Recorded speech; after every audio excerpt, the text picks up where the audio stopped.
La gente te presta su atención, no se la puedes comprar. ¿Vale? Es lo que se llama la escucha cinéfila. Pensáis que el mejor acto de aprecio es escucharle. ¿Cómo os lo decía? ¿Qué gesto tenía? Si era más agresivo, se ponía más... Y el paralenguaje es muy importante, por eso os insisto en cómo os comunicáis. Los tonos, los gestos. Hay que concretar, saber empezar y saber terminar.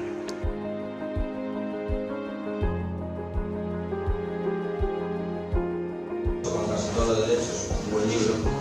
Porque das casos guays, como os decía antes.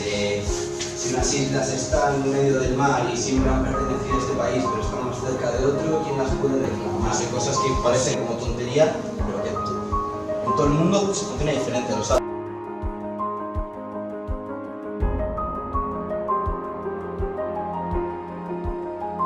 Realmente, esto no se da en las ciudades. Hay ciudades que el metro no se ha estudiado desde el punto de vista de la arquitectura.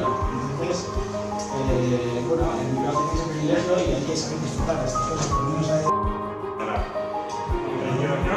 Y que la voz evidentemente sangre y tal, realmente como órganos sólidos hablamos de que antes puede ir una calidad de legal, puedes ir, te puede quitar un riñón y puedes ir por el mismo fenómeno.